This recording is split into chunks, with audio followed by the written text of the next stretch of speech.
कि नरेंद्र मोदी को डर है कि वो 2024 में वापस नहीं आएंगे, इसलिए जल्दी जल्दी जल्दी जल्दी वो कर रहे हैं। किसी में गोविंदा जो है फोटो खिंचवाता था डॉक्टर के भेष में, कभी खिंचवाता था साइंटिस्ट के भेष में, कभी वकील के भेष में, कभी जो है प्रोफेसर के भेष में, कभी किसान के भेष में। तो वैसे ही नरेंद्र मोदी जो है इसी तरह राजा बाबू हो गए।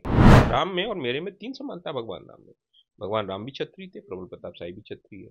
भगवान राम सरयू किनारे पैदा हुए तो प्रबल प्रताप शाही भी सरयू किनारे पैदा हुए। भगवान राम भी अहंकार के खिलाफ लड़े, रावण के। और मैं भी वर्तमान समय में नरेंद्र मोदी और संघी नरेंद्र मोदी और संघी रामभद्राचार्य, संघी चंपत राय के विरोध में लड़ा। क्षत्रियों को बताएंगे कि हमें कैसे जीना है, ये चंपत राय बताएगा मुझे। हुई चंपत राय। राम जी अगर होते आज तो धनुष बाण लेके इनके पीछे पड़ गए होते। भारत जोड़ो न्याय यात्रा सामाजिक, आर्थिक, राजनीतिक रूप से न्याय दिलाने के लिए वो यात्रा निकाली जा रही है। नमस्कार दोस्तों, मेरा नाम है मेघा हिंदुस्तानी और आप देख रहे हैं पीआरबी। इस वक्त बातचीत करने के लिए हमारे साथ उपस्थित है कांग्रेस के सीनियर लीडर प्रबल प्रताप शाही जी। तो चलिए इनसे बातचीत करते हैं और जानने का प्रयास करते हैं जिस प्रकार से देश में जो है अनगिनत जो है चीजें हो रही है और इस समय सबका फोकस जो है वो राम मंदिर की ओर है। ऐसे में राम मंदिर से संबंधित जो भाजपा ने आमंत्रण भेजा है उसको जो है कांग्रेस ने अस्वीकार कर दिया है। तो इस राजनीति और ये जो धर्म की राजनीति हो रही है इसको लेकर प्रबल प्रताप जी आप कैसे देख रहे हैं इस पूरे विषय को? देखो, पहले तो शुभकामनाएं आप लोगों को, नववर्ष की हार्दिक शुभकामनाएं। आज मकर संक्रांति का अवसर है, आपके सारे दर्शकों को भी शुभकामनाएं। जहाँ तक सवाल आपने राम मंदिर के विषय का पूछा है कि कांग्रेस पार्टी ने को न्योता दिया, और ये तो हमारे 3 लोगों को न्योता दिया गया, मल्लिकार्जुन खड़गे जी को, सोनिया गांधी जी को, अधीर रंजन चौधरी जी को। लेकिन जो शंकराचार्य जी, जो 4 शंकराचार्य जी हैं, सनातनी हिंदू धर्म को मानने वाले 4 शंकराचार्य जी ने उसमें जाने से इनकार कर दिया है। उसके पीछे रीज़न है, कारण यह है कि हम हिंदू जो परंपरा है, सनातनी परंपरा है, उसके अंतर्गत जब तक आपका पूर्ण रूप से मंदिर न बने या गृह न बने तब तक प्रवेश नहीं किया जाता है। मंदिर बनता है, उस पर उसकी शिला बनती है, उस पर वो लगता है, क्या कहते हैं, झंडा लगता है, उस पर कलश लगता है, तब जाके मंदिर परिपूर्ण होता है।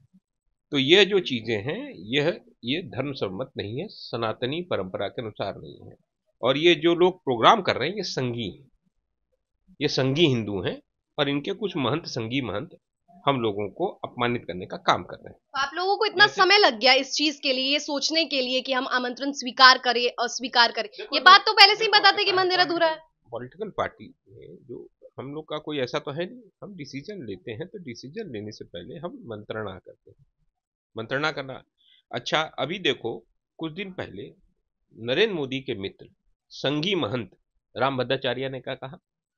दलितों को गाली दी, नीच कहा। उस पर कहीं कुछ हुआ? इस देश के अंदर सनातनी परंपरा के अंतर्गत वैश्व हैं, शैव हैं, दुर्गा जी को मानने वाले हैं, आस्तिक हैं, नास्तिक हैं, सब हैं यहाँ। ये ऐसा धर्म है जिसमें सब है, तो सनातनी है। और वर्तमान समय में वह जो आयोजन है वो आयोजन संघी हिंदू और संघी महंत कर रहे हैं। ये संघी कार्यक्रम है, ये संघियों का कार्यक्रम है। अच्छा ये बताओ, मुझे लगता है कि नरेंद्र मोदी को डर है कि वो 2024 में वापस नहीं आएंगे, इसलिए जल्दी जल्दी जल्दी जल्दी वो कर रहे हैं। ऐसे कहीं होता? मंदिर गृह प्रवेश, आप भी हिंदू हो, गृह प्रवेश करवाया है घर में? पूरा बन जाता है कि आधे में बनवा के करती हो? पूरा बनता है ना? आपके घर में हुआ गृह प्रवेश? कैसे होता है? पूर्ण हो जाती है, हो जाता है। उस पर झंडा लगता है, हनुमान जी लगते हैं, होता है ना? अंदर भागवत कथा होती है या जो भी कथा होती है। कांग्रेस के अनुसार कांग्रेस कब चाह रही थी, कब जो है पूर्ण हो? देखो, ये जो जब पूर्ण होगा, रामनवमी के दिन हो सकता था, ये 22 तारीख को क्यों हुआ? तमाम ज्योतिषी कह रहे हैं ये तो अशुभ बेला है, शंकराचार्य कह रहे हैं अच्छा कुछ सेकंड का है, ये 84 सेकंड में ही करना है। तो नरेंद्र मोदी जो है वो सब कुछ बन जा रहे हैं, कभी वो साइंटिस्ट बन जाते हैं, कभी वो डॉक्टर बन जाते हैं, कभी वो हवाई जहाज उड़ाने लगते हैं। यही तो खूबी होनी चाहिए ना प्रधानमंत्री की, सबके अनुसार ढल जाए। अब वो धर्माचार्य बन गए हैं। राहुल जी भी कभी ट्रक ड्राइवर बन जाते हैं, कभी किसान बन जाते हैं। ट्रक ड्राइवर नहीं बनते हैं, ट्रक ड्राइवरों के साथ रहते हैं, ये तो बन जाते हैं। राजा बाबू की पिक्चर आई थी गोविंदा की, देखा कभी? 2 कदम तो आगे ही रहेंगे ना प्रधानमंत्री है तो। जब छोटी होगी, वो छोटी होगी 1993 में फिल्म आई थी राजा बाबू, तो उसमें क्या था, ऐसे चित्र लगे हुए थे, तो किसी में गोविंदा जो है फोटो खिंचवाता था डॉक्टर के भेष में, कभी खिंचवाता था साइंटिस्ट के भेष में, कभी वकील के भेष में, कभी जो है प्रोफेसर के भेष में, कभी किसान के भेष में। तो वैसे ही नरेंद्र मोदी जो है इसी तरह राजा बाबू हो गए हैं। ये संघी हैं, संघी हिंदू, संघी महंत सनातनियों का अपमान कर रहे हैं, सनातनी हिंदू परंपरा का अपमान कर रहे हैं, जो हजारों सालों से, लाखों सालों से चल रहा है देश के अंदर। जब शंकराचार्य विरोध कर रहे हैं तो आप उनका समर्थन कर रहे हैं कि हाँ पूर्ण होना चाहिए, दूसरी तरफ आप कह रहे हैं कि संघी लोग हैं या इसमें जो है सब इतने इतने इतने वर्ग होते हैं, तो ये आप खुद ही संदेश असमानता का दे रहे हैं कि शंकराचार्य जो है मुख्य है, उनकी बातें सुना जाए, क्योंकि आम लोगों के पैसे से बना है ना। देश के अंदर 4 शंकराचार्य हैं, पुरी के शंकराचार्य, द्वारिका के शंकराचार्य, श्रृंगेरी के शंकराचार्य और बद्रीधाम साहिब के शंकराचार्य। ये 4 शंकराचार्य की परंपरा है और हिंदू, सनातनी हिंदू धर्म इन्हीं को मानता है, इसी के अनुसार चलता है। ये 1925 में पैदा हुए संघी, ये हमें बताएंगे कैसे हमें जीना है, ये हमें बताएंगे, हम क्षत्रियों को बताएंगे। मैं क्षत्रिय हूं, राम वंशज हूं, और राम में और मेरे में 3 समानता भगवान राम में। भगवान राम भी क्षत्रिय थे, प्रबल प्रताप शाही भी क्षत्रिय है। भगवान राम सरयू किनारे पैदा हुए तो प्रबल प्रताप शाही भी सरयू किनारे पैदा हुए। भगवान राम भी अहंकार के खिलाफ लड़े, रावण के, और मैं भी वर्तमान समय में नरेंद्र मोदी और भागवत, संघी भागवत, संघी नरेंद्र मोदी और संघी रामभद्राचार्य या संघी चंपत राय के विरोध में लड़ा। ये संघी चंपत राय जो है उसने कितनी चपत लगाई है, राम मंदिर के नाम पर, राम जी के मंदिर के नाम पर, उस ट्रस्ट में एक भी के नाम पर करोड़ों जमीनों का ब्यारा न्यारा किया, एक भी छत्री को उस ट्रस्ट में नहीं रखा, क्योंकि छत्री न्यायप्रिय होता है, सामाजिक न्याय का अग्रदूत होता है। वह रहता तो वो उनकी चलने नहीं देता। ये पीएमओ की टीम वहां बैठी क्यों है भाई? कभी कहते हैं ये रामानंद संप्रदाय वालों का है, कभी कहते हैं कुछ होता है। तो रामानंद संप्रदाय के जो सबसे बड़े महंत है वो तो काशी में है, तो उनको बना दो अध्यक्ष, क्यों नहीं बनाया? तो इतिहास इनका जो है इनको पता ही नहीं है। संघी जो 1925 में पैदा हुए हैं, हिंदुस्तान को बताएंगे कि वो सबको बताएंगे, सनातनी हिंदुओं को बताएंगे, हमको बताएंगे, हम क्षत्रियों को बताएंगे कि हमें कैसे जीना है। ये चंपत राय बताएगा मुझे? हुई चंपत राय, उसके तो जांच होनी चाहिए थी। उसने जो हजारों करोड़ रुपया जो कमवाया है वहां पर, जमीनों का वायरा नारा किया है। राम जी अगर होते आज तो धनुष बाण लेके इनके पीछे पड़ गए होते। इसीलिए हम लोग हैं, और हम लोग जो है इन अहंकारी रावण वंशियों का संहार करेंगे, नाश हो जाएगा इनके अहंकार का। पर आप क्षत्रिय हैं और ब्राह्मण भी लोग हैं, या जो तमाम लोग हैं, मेजॉरिटी ऑफ द पीपल जो लगभग है, देखो इस देश के अंदर 2 प्रवृत्ति के लोग हैं, एक सनातनी है जो हम लोग हैं, हम सनातनी हिंदू हैं, सनातनी क्षत्रिय हैं, और कुछ संघी होंगे। उसी तरह देश के अंदर संघी भी है, संघी हैं। ये लड़ाई संघी हिंदू बनाम सनातनी हिंदू है, और देश की मेजॉरिटी जनता सनातनी है।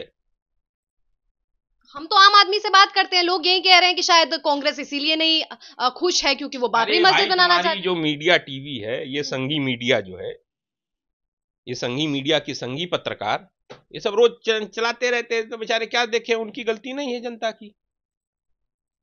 उनको तो रोज व्हाट्सएप पे भेजते रहते हैं संघी सब उल्टा पुल्टा। संघी विश्वविद्यालय चल रहा है देश के अंदर। ये संघियों का खेल है, इस पर बहुत ज्यादा परेशान होने की जरूरत मतलब आपको नहीं लगता कि जो आम जनता जो सपोर्ट में है, वो जो जैसा आप बता रहे हैं कि संघी है, उनके सपोर्ट में नहीं जाके चली जाओ, अभी अयोध्या जी चली जाओ, बस्ती चली जाओ, चली जाओ सुल्तानपुर, अमेठी, गोरखपुर, बता देगी जनता क्या स्थिति है। अच्छा, राहुल गांधी जी की भारत न्याय यात्रा पे बात कर ले तो भारत न्याय यात्रा निकाले, क्या उद्देश्य है? भारत जोड़ो न्याय यात्रा सामाजिक, आर्थिक, राजनीतिक रूप से न्याय दिलाने के लिए वो यात्रा निकाली जा रही है। 6700 किलोमीटर की है, 100 लोकसभा को कवर कर रहे हैं हम। इस देश के अंदर जनता, देखो मणिपुर में सुदूर नरेंद्र मोदी का लक्षद्वीप में जाकर घूमने का समय है, बीच पर जाके वायलिन बजाने का, चिट्ठी लिखने का, क्या क्या करने का, मोर खिलाने का, गाय खिलाने, ये उनके पास समय है, साढ़ खिलाने का समय है। लेकिन हिंदुस्तान में 8 महीने से आग लगी हुई है, इसी संघियों ने आग लगवाई है, इसी राम माधव ने आग लगवाई है। वहां पे लोग लड़ रहे हैं एक दूसरे से, वहां पे आंसू पूछने नहीं गया। राहुल गांधी दूसरी बार गए हैं, हमने शुरू किया मणिपुर से मुंबई तक। हम देश के आर्थिक, राजनीतिक, सामाजिक रूप से पिछड़े हुए लोगों को, दलित वंचित समाज के लोगों को आगे बढ़ाने का काम कर रहे हैं। कांग्रेस पार्टी वो है, आइडिया ऑफ इंडिया ये है हमारा। अभी एक सवाल उठ रहा है बहुत बड़ा ईवीएम पर। नरेंद्र मोदी कितनी बार चाइना गए मुख्यमंत्री रहते हुए, इस पर चर्चा होनी चाहिए। राम माधव रोज क्यों जाता है चाइना, घूम के क्यों आता है? मोहन भागवत चाइना क्यों जाते हैं? और अभी चाइना डेलीगेशन वहां आया था, नागपुर में इनके हेडक्वार्टर पे संघ क्यों आया था? जो चिप्स आता है ना, जो लगता है इसमें ईवीएम में, उस पर बड़ा घालमेल होता है। वीवीपैट ईवीएम में चिप का बहुत बड़ा निर्माता जो है चाइना है, और विश्व का सबसे ज्यादा हैकर, हर दूसरा तीसरा चौथा हैकर जो होता है वो चाइनीज होता है। नरेंद्र मोदी चाइना पर चुप क्यों हैं? क्या नरेंद्र मोदी की सरकार चाइना बनवा रही है हैक करके? क्या जिनपिंग सरकार बनवा रहा है? और नरेंद्र मोदी ने अग्निपथ योजना क्यों लाया? अग्निपथ योजना के कारण आज हमारे नौजवान काफी संख्या में आए थे, हजारों की संख्या में जंतर मंतर आए थे, आप भी गए थे। वह अब सेना में नहीं जाना चाहते। जिनको अपॉइंटमेंट लेटर मिलना था उनको अपॉइंट। अब हमारे जो सुबह सुबह नौजवान दौड़ते थे, सेना में जाने का सपना देखते थे, आज उनका सपना टूट गया। आने वाले 5-7 सालों में सेना आधी रह जाएगी। उससे फायदा किसको होगा? चाइना को। ईवीएम का राज, नरेंद्र मोदी की चुप्पी, कहीं चाइना उसके पीछे तो नहीं है? और ये जो चुनाव आयोग है, संघीय आयोग बन गया है। इसका जो चुनाव आयुक्त है, उसके परिवार के सदस्यों का जरा खोज लेना इतिहास, वो भी संघ के ही हैं सब। ये संघीय आयोग है। और नागपुर में कौन सी ट्रेनिंग चाइना के डेलीगेशन देके गया? हैकिंग की ट्रेनिंग देके गया है? बताए मुझको। तो सुना आपने किस प्रकार से राम मंदिर की आड़ में जो है ईवीएम और मोदी का चाइना कनेक्शन छिपाने का काम भाजपा जो कर रही है, उस पर ध्यान कोई नहीं दे रहा है, और सबके सब जो है इस संघीय राजनीति के तहत राम मंदिर की राजनीति पर पुरजोर जोर दे रहे हैं। क्या राय है आपकी? प्रतिक्रिया के जरिए हम तक पहुंचाइए। हम मिलते हैं आपसे एक अगले वीडियो में, तब तक के लिए अपना ख्याल रखिए। धन्यवाद।